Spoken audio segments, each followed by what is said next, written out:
నమస్కారం. BJP TV news కి స్వాగతం. హెడ్లైన్ చూద్దాం.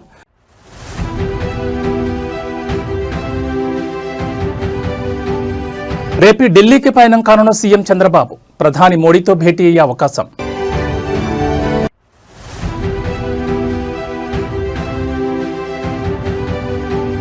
దేశవ్యాప్తంగా జనగణనకు రంగం సిద్ధం. జీహెచ్ఎంసీ వార్డుల పునర్విభజన ప్రక్రియ వేగవంతం.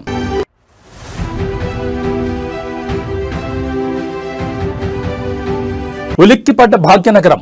నాంపల్లి కోర్టుకు బాంబు బెదిరింపులు.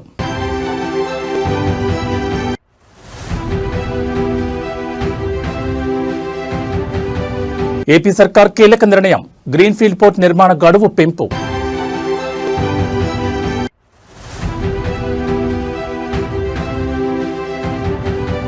తెలుగు రాష్ట్రాలపై చలి పంజా. సింగిల్ డిజిట్కు పడిపోయిన ఉష్ణోగ్రతలు. ఇక డీటెయిల్స్ చూస్తే ఆంధ్రప్రదేశ్ ముఖ్యమంత్రి చంద్రబాబు మరోసారి హస్తిన పర్యటనకు సిద్ధమవుతున్నారు. రేపు ఆయన ఢిల్లీకి వెళ్తున్నారు. ఈ పర్యటనలో ప్రధాని మోడీతో సమావేశమయ్యే అవకాశం ఉన్నట్టు తెలుస్తోంది. రాష్ట్రానికి అత్యంత కీలకమైన నీటిపారుదల ప్రాజెక్టులకు సంబంధించిన పెండింగ్ అంశాలపై కేంద్ర ప్రభుత్వంతో చర్చించడమే ఈ పర్యటన ముఖ్య ఉద్దేశం. ఈ సందర్భంగా పోలవరం ప్రాజెక్టుకు కేంద్రం నుంచి రావాల్సిన నిధుల బకాయిలను వెంటనే విడుదల చేయాలని ముఖ్యమంత్రి కోరనున్నట్లు సమాచారం. అదే సమయంలో రాష్ట్రంలో కొత్తగా చేపట్టాలనుకుంటున్న నల్లమల్ల సాగర్ ప్రాజెక్టుకు సంబంధించిన డిపిఆర్, కేంద్ర జలసంఘం అనుమతుల ప్రక్రియను వేగవంతం చేయాలని విజ్ఞప్తి చేయనున్నారు. ఈ పర్యటనలో భాగంగా కేంద్ర జలశక్తి శాఖ మంత్రి సిఆర్ పాటిల్తో కూడా సీఎం చంద్రబాబు భేటీ కానున్నారు. రాష్ట్రంలో నీటిపారుదల ప్రాజెక్టుల పురోగతి, కొత్త ప్రాజెక్టుల ఆవశ్యకతపై ఆయనతో చర్చించనున్నారు. మరోవైపు ఢిల్లీలో అందుబాటులో ఉన్న టీడీపీ ఎంపీలతో సమావేశమై రాష్ట్ర ప్రయోజనాల సాధన కోసం కేంద్రంతో అనుసరించాల్సిన వ్యూహంపై వారికి దిశానిర్దేశం చేయనున్నట్టు తెలుస్తోంది. ఈ పర్యటన ద్వారా పోలవరం పనులకు ఊపు రావడంతో పాటు నూతన ప్రాజెక్టులకు కేంద్రం నుంచి గ్రీన్ సిగ్నల్ లభిస్తుందని రాజకీయ వర్గాలు ఆశిస్తున్నాయి.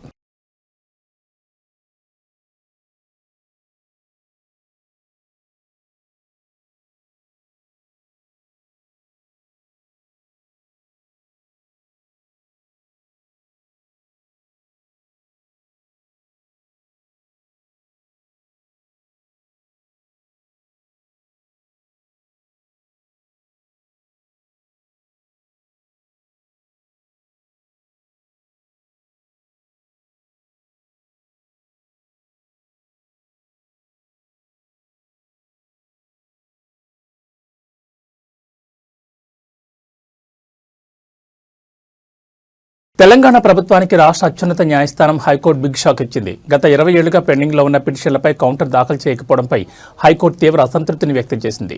దేవాదాయ శాఖ నిబంధనలకు విరుద్ధంగా గతంలో జారీ చేసిన జీవో 45కు సంబంధించిన ప్రజాహిత వ్యాజ్యాల విచారణ సందర్భంగా ఈ పరిణామం చోటు చేసుకుంది. 2006 నుంచి పిటిషన్లు పెండింగ్లో ఉన్నప్పటికీ ప్రభుత్వం నుంచి ఎలాంటి స్పందన లేకపోవడాన్ని chief justice Aparesh Kumar Singh, justice Mohiuddin ధర్మాసనం తప్పుపట్టింది. గత అక్టోబర్లో ఇచ్చిన చివరి అవకాశాన్ని కూడా ప్రభుత్వం వినియోగించుకోకపోవడంతో ప్రతి పిటిషన్పై 5,000 చొప్పున జరిమానా విధించింది. ఈ మొత్తాన్ని రాష్ట్ర న్యాయ సేవా ప్రాధికార సంస్థకు చెల్లించాలని ఆదేశించింది. అలాగే అన్ని పిటిషన్లకు కౌంటర్ దాఖలు చేయడానికి జనవరి 9 వరకు తుది గడువిస్తూ హైకోర్టు స్పష్టం చేసింది.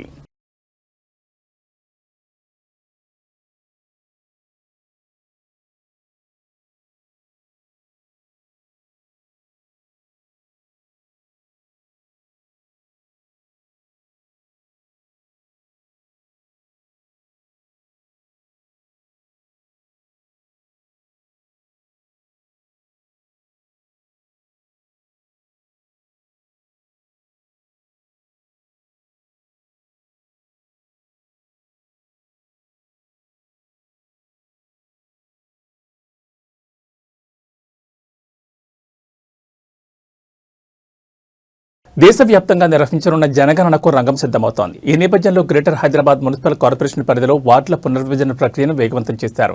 మంగళవారం జరిగిన జీహెచ్ఎంసీ స్పెషల్ జనరల్ బాడీ మీటింగ్లో కమిషనర్ కర్ణన్ ఈ విషయాన్ని వెల్లడించారు. డిసెంబర్ 31లోగా దేశంలోని అన్ని లోకల్ బాడీల వివరాలు ఇవ్వాలని కేంద్ర ప్రభుత్వం ఆదేశించడంతో జీహెచ్ఎంసీ డీలిమిటేషన్ ప్రక్రియను చట్ట ప్రకారం వేగవంతం చేసింది. ఇప్పటికే అభ్యంతరాలు స్వీకరించగా కోర్టు ఆదేశాల మేరకు మరో 2 రోజుల పాటు అభ్యంతరాలు తీసుకోనున్నారు. జీహెచ్ఎంసీలో 27 యుఎల్బీల విలీనం, 300 వార్డుల పునర్విభజనకు సంబంధించి ముసాయిదా నోటిఫికేషన్పై ఇప్పటి వరకు 5,905 అభ్యంతరాలు అందాయి.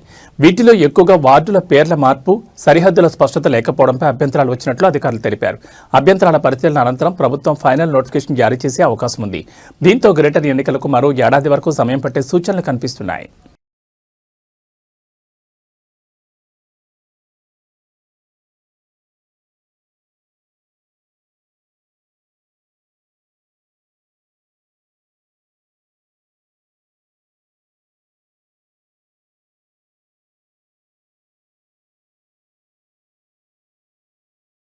లోక్సభలో నేడు ఒక ఆసక్తికరమైన దృశ్యం చోటు చేసుకుంది. తెలంగాణ ఫైర్ బ్రాండ్ కేంద్ర మంత్రి బండి సంజయ్ కుమార్ తన హిందీ ప్రసంగంతో సభను హోరెత్తించారు.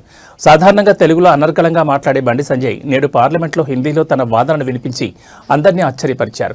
కేంద్ర మంత్రిగా బాధ్యతలు చేపట్టిన తర్వాత లోక్సభలో తొలిసారిగా హిందీలో సుదీర్ఘంగా మాట్లాడారు బండి సంజయ్. ఆయన హిందీ ఉచ్చారణ, వాగ్దాటి చూసి విపక్ష సభ్యులు సైతం నివ్వెరపోయారు. బండి సంజయ్ హిందీలో మాట్లాడుతుంటే స్పీకర్ ఓం బిర్లా ముఖంలో చిరునవ్వు చిందించారు. సంజయ్ ప్రసంగం ముగిసిన వెంటనే బహుత్ హిందీ బోలి ఆప్నే అంటూ స్పీకర్ ప్రత్యేకంగా ప్రశంసించడం సభలో హైలైట్ గా నిలిచింది. सभी हाई कोर्ट से साथ समन्वय स्थापित किया गया है तथा अब तक 17 हाई कोर्ट से साथ बैठक की जा चुकी है। अब मामले की सुनवाई में अनावश्यक देरी से बचने और समय पर न्याय वितरण सुनिश्चित करने के लिए अधिकतम 2 स्थगन का प्रावधान है। ओके, भारत सरकार ओके, प्रश्नकाल पूरा। कोई विशेष बात बतानी है आपको? 1 मिनट हो गया पूरा। प्रश्न పార్టీ ఫిరాయింపుల అంశంపై స్పీకర్ గడ్డం ప్రసాద్ కుమార్ విచారణ కొనసాగుతోంది. మరో 5 ఎమ్మెల్యేల భవితవ్యంపై రాష్ట్ర వ్యాప్తంగా ఉత్కంఠ నెలకొంది. బుధవారం 5 ఎమ్మెల్యేలు పార్టీ మారలేదని స్పీకర్ తీర్పు ఇవ్వగా పోచారం శ్రీనివాసరెడ్డి, కాళీ యాదయ్య, సంజయ్, దానం నాగేందర్, కడియం శ్రీహరిపై మాత్రం ఇంకా నిర్ణయం వెల్లడించలేదు. చేవెళ్ల ఎమ్మెల్యే కాళీ యాదయ్య, జగిత్యాల ఎమ్మెల్యే సంజయ్, బాన్స్వాడ ఎమ్మెల్యే పోచారం శ్రీనివాసరెడ్డిపై గురువారం నిర్ణయం వచ్చే అవకాశం ఉందని సమాచారం. కడియం శ్రీహరి కేసులో పూర్తి విచారణ పూర్తయిన తర్వాతే స్పీకర్ నిర్ణయం తీసుకునే అవకాశం ఉందని తెలుస్తోంది. ఇక ఖైరతాబాద్ ఎమ్మెల్యే దానం నాగేందర్ వ్యవహారంపై అనర్హత వేటు పడుతుందా అన్న దానిపై రాజకీయ వర్గాల్లో ఉత్కంఠ కొనసాగుతోంది.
హైదరాబాద్లోని అత్యంత రద్దీగా ఉండే నాంపల్లి కోట సముదాయానికి బాంబు బెదిరింపు రావడం తీవ్ర కలకలం రేపింది. గుర్తు తెలియని వ్యక్తుల నుంచి వచ్చిన ఈ బెదిరింపు సమాచారంతో కోర్టు సిబ్బంది, న్యాయవాదులు, కక్షిదారులు ఒక్కసారిగా భయాందోళనకు గురయ్యారు.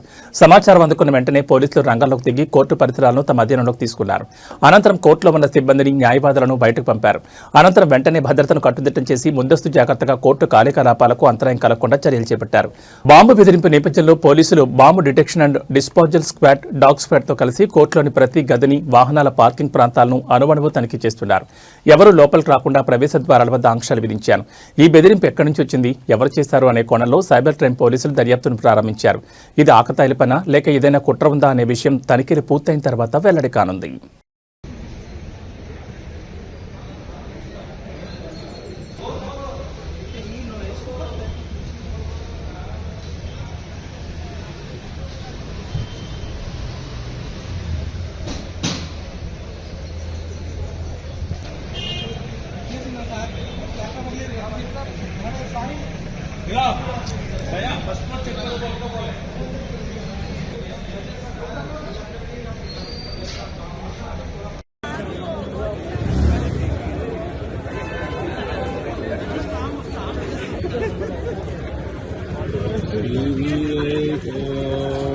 ఆంధ్రప్రదేశ్ ప్రభుత్వం కీలక నిర్ణయం తీసుకుంది. కృష్ణా జిల్లా మచిలీపట్నం సమీపంలో నిర్మిస్తున్న మచిలీపట్నం గ్రీన్ ఫీల్డ్ ఫోర్ట్ నిర్మాణ గడువును మరో 434 రోజులు పొడిగించింది.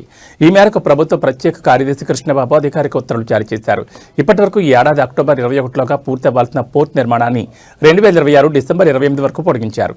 సాంకేతిక కారణాలతో గడువు పెంచాలని కన్సార్టియం సంస్థ చేసిన విజ్ఞప్తిని రాష్ట్ర స్థాయి టెక్నికల్ కమిటీ పరిశీలించి సిఫార్సు చేయడంతో ప్రభుత్వం ఈ నిర్ణయం తీసుకుంది.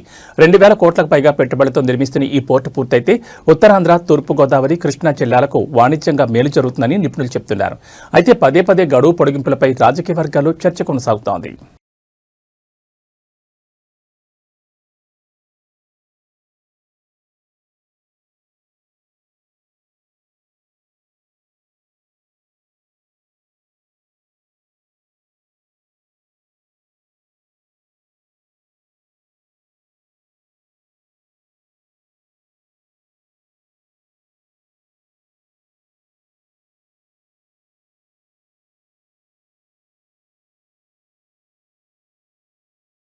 గన్నవరం మాజీ ఎమ్మెల్యే వల్లంనేని వంశీ మోహన్పై మాచవరం పోలీస్ స్టేషన్లో మరో కేసు నమోదైంది. సునీల్ అనే వ్యక్తి ఇచ్చిన ఫిర్యాదు ఆధారంగా పోలీసులు ఈ చర్యలు చేపట్టారు.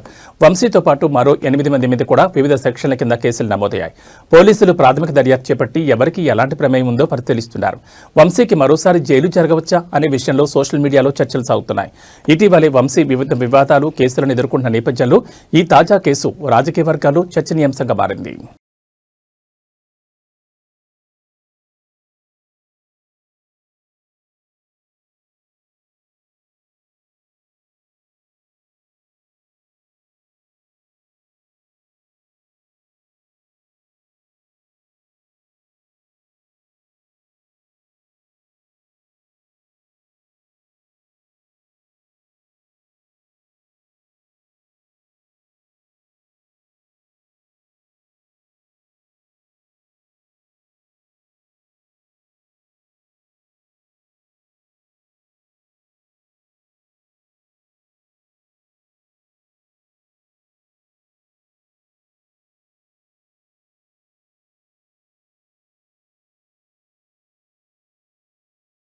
మంచిర్యాల జిల్లా సిసిసి టౌన్షిప్లో పులి సంచరిస్తోందని సోషల్ మీడియాలో వచ్చిన వార్తలపై అటవీశాఖ అధికారులు స్పందించారు. ప్రజలను భయాందోళన గురిచేసేలా ఏఐ సృష్టించిన నకిలీ ఫోటోను ప్రచారం చేసిన వ్యక్తిని గుర్తించి అదుపులోకి తీసుకున్నారు. తప్పుడు సమాచారాన్ని వ్యాప్తి చేస్తే కఠిన చర్యలు తీసుకుంటామని అధికారులు హెచ్చరించారు. ఈ సందర్భంగా అటవీశాఖ అధికారులు మాట్లాడుతూ సోషల్ మీడియాలో వచ్చే ప్రతి సమాచారాన్ని గుడ్డిగా నమ్మకండి. ఏఐ సృష్టించిన చిత్రాలు నిజమైన వాటిలాగే కనిపిస్తాయి. అప్రమత్తంగా ఉండండి. ఫోటో నిజమైందా లేక మార్ఫింగ్ చేసిందా అనేది 1-2 సార్లు సరిచూసుకోండి. ఫేక్ న్యూస్ ప్రసారం చేయడం చట్టరీత్యా నేరం. పులి సంచారం అంటే సున్నితమైన విషయాలు. అటవీశాఖ నిర్ధారణ కోరండి. లైకులు, షేర్ల కోసం ప్రజలను భయపెట్టడం సరికాదు. టెక్నాలజీని మంచి కోసం వాడాలి కానీ తప్పుదో పట్టించడానికి కాదు. వాట్సాప్ గ్రూపుల్లో ఫార్వర్డ్ చేసే ముందు బాధ్యతగా వ్యవహరించండి. ఫేక్ ఫోటోలను గుర్తుపట్టే ఏఐ డిటెక్షన్ టూల్స్ అందుబాటులో ఉన్నాయని తెలిపారు. సిసిసి టౌన్షిప్ లో ఒకటి టైగర్ వచ్చిందని కార్ల నుంచి ఒక వ్యక్తి ఫోటో తీసిందని అన్ని గ్రూపులలో సర్క్యులేట్ అయింది. దాని గురించి విచారణ చేపట్టినాం. అది యాక్చువల్గా నైట్ అంతా ఇక్కడ ఉండి వెతికినాం కానీ ఎటువంటి ఆనవాళ్ళు కనిపించలేదు. మన ఏరియాకి టైగర్ రాలేదు. సిసిసి టౌన్షిప్ ఏరియాకి టైగర్ రాలేదు. అది ఏఏలో క్రియేట్ చేసిన ఫోటో. ఆ క్రియేట్ చేసిన వ్యక్తి మనకు దొరికిండు. అతన్ని తీసుకొచ్చి ఇక్కడ స్టేట్మెంట్ పబ్లిక్ ముందే తీసుకున్నాం. అతని మీద కంప్లైంట్ చేయడం జరిగింది. చట్టపరంగా అతని మీద తీసుకునే యాక్షన్ తీసుకుంటాం. ఇటువంటి పుకార్లు ఎవరు కూడా స్ప్రెడ్ చేయొద్దు.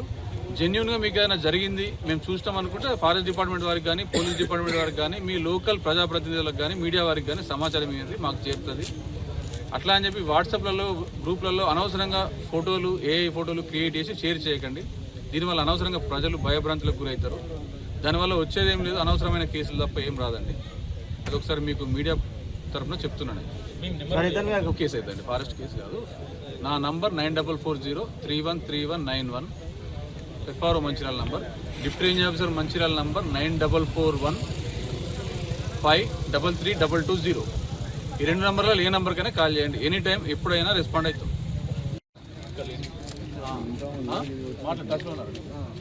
సరే వస్తున్నాం అంటే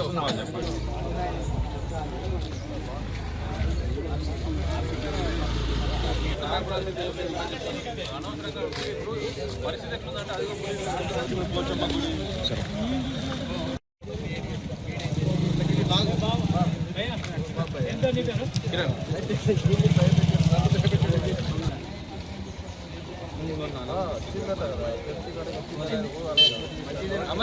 తెలంగాణలో ఇసుక మాఫియా ఆగడాలకు అడ్డు అదుపు లేకుండా సాగుతోంది. ప్రకృతి వనరులను దోచుకోవడమే కాకుండా ఏకంగా ప్రభుత్వ ఆస్తులను లక్ష్యంగా చేసుకుని విరుచుకుపడుతున్నారు.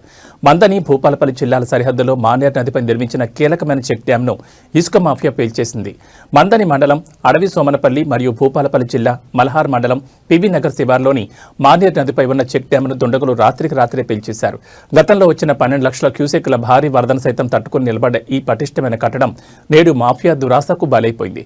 ఇసుక తరలింపులు, అడ్డంకులు తొలగించుకోవడానికి అత్యంత శక్తివంతమైన పేలుడు పదార్థాలను వాడి ఈ ఘాతకానికి ఒడిగట్టారని స్థానికులు ఆరోపిస్తున్నారు. కొద్ది రోజుల క్రితమే గుంపుల తరుగుల చెక్ డ్యాం పేల్చివేత ఘటన మరొకముందే ఇప్పుడు రెండోసారి ఇలాంటి దారుణ జరగడం చూస్తుంటే మాఫియాకు చట్టాలంటే ఎంతటి చులకన భావనో అర్థమవుతోంది. ఈ విధ్వంసం వల్ల కేవలం ప్రభుత్వానికే కాదు స్థానిక రైతులకు మరియు మత్స్యకారులకు కోట్లాది రూపాయల నష్టం వాటిల్లింది. చెక్ డ్యాంలో నీరు నిలవకపోతే రాబోయే రోజుల్లో భూగర్భ జలాలు అడుగంటిపోయి వేలాది ఎకరాల పంటలు ఎండిపోయే ప్రమాదం పొంచి ఉంది. వలలన్నీ అందరి వలలు కొట్టుకపోతే వలలన్నీ కొట్టుకపో రాత్రి అయితే చేపలు కూడా ఉండే వలలు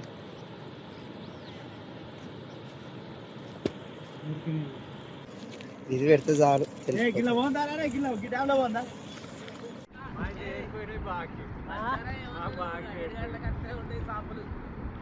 మళ్ళీ ఎక్కేస్తారా ఈ అర్ధకు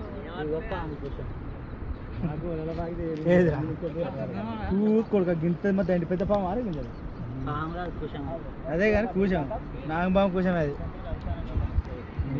అలా పోయినట్టు పోయింది పాము ఉన్నది అలానే ఉండవచ్చు అడ్డం పెట్టుకో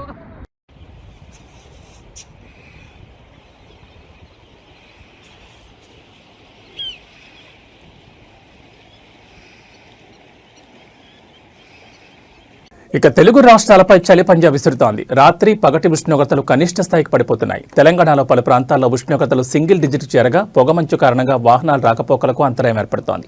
పటాన్ చెరువులో 8 డిగ్రీలు, ఆదిలాబాద్లో 9 డిగ్రీల ఉష్ణోగ్రతలు నమోదయ్యాయి. హైదరాబాద్లో ఉష్ణోగ్రత 13 డిగ్రీలకు పడిపోవడంతో ప్రజలు గజగజ వణికిపోతున్నారు. దుండిగల్లో 13, హయత్ నగర్లో 14 డిగ్రీల ఉష్ణోగ్రతలు నమోదయ్యాయి. ఈ నెల 21 వరకు చలి తీవ్రత కొనసాగుతుందని వాతావరణ శాఖ హెచ్చరించింది. ఇక ఆంధ్రప్రదేశ్లోనూ చలి తీవ్రత పెరుగుతోంది. అరకు, లంబసింగి, ఏజెన్సీ ప్రాంతాల్లో ఉష్ణోగ్రతలు సింగిల్ డిజిట్కి పడిపోగా కొన్ని చోట్ల 2 నుంచి 5 డిగ్రీల మధ్య నమోదవుతున్నాయి. చలి తీవ్రత నేపథ్యంలో ప్రజలు అప్రమత్తంగా ఉండాలని అధికారులు సూచిస్తున్నారు.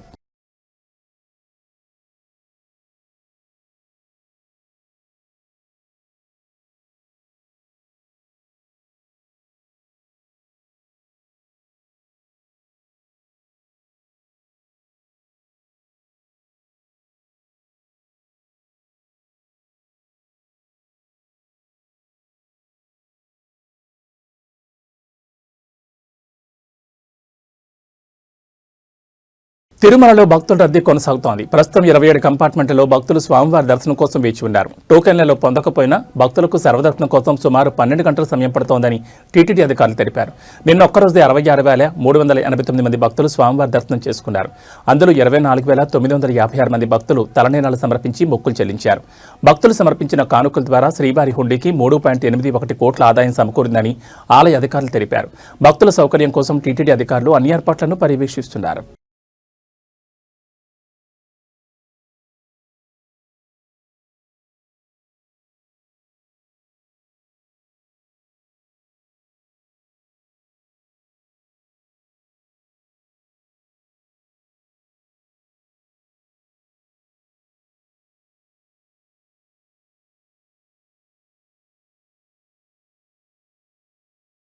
ప్రపంచవ్యాప్తంగా ఆస్కార్ లవర్స్కు గుడ్ న్యూస్. 2029 నుంచి 2033 వరకు ఆస్కార్ అవార్డుల వేడుకలు ఎక్స్క్లూజివ్గా యూట్యూబ్లో స్ట్రీమ్ చేయబడనున్నాయి. ఈ మల్టీ ఇయర్ ఒప్పందం కింద red carpet, free show, behind the scenes content, నామినేషన్లు, governors awards, students academy awards, scientific and technical awards వంటి కార్యక్రమాలు కూడా యూట్యూబ్ ఛానల్లో అందుబాటులోకి వస్తాయి. అకాడమీ సీఈఓ బిల్ క్రామర్ మరియు యూట్యూబ్ సీఈఓ నీల్ మోహన్ మాట్లాడుతూ ఈ భాగస్వామ్యం ఆస్కార్లను ప్రపంచవ్యాప్తంగా మరింత ప్రేక్షకులకు చేరుచేస్తుందని, కొత్త తరం సృజనాత్మకతను ప్రేరేపిస్తుందని తెలిపారు.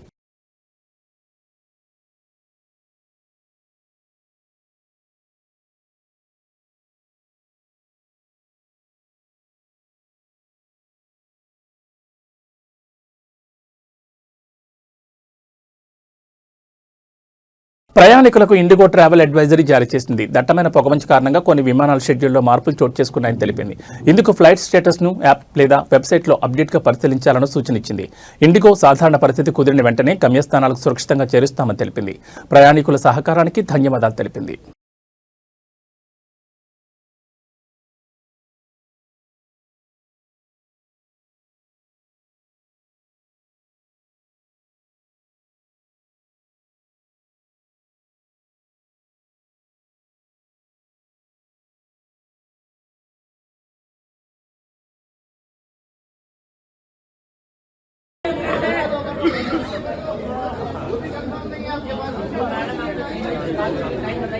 अगर ये जवाब नहीं दे पा रहे तो इनके इंडिया लेवल तो होंगे ना,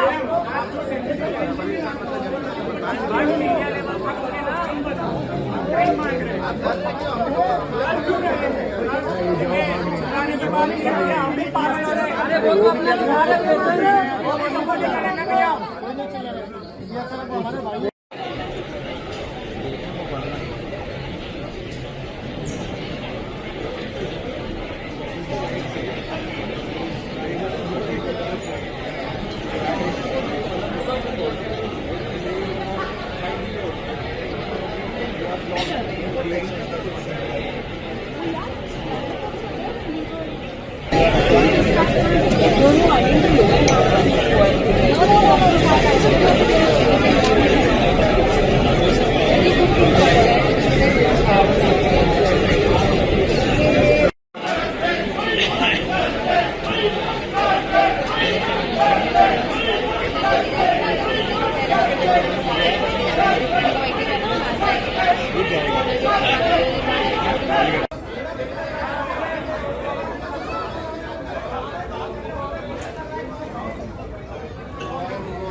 मदद जैसे अपने भाई को खिला के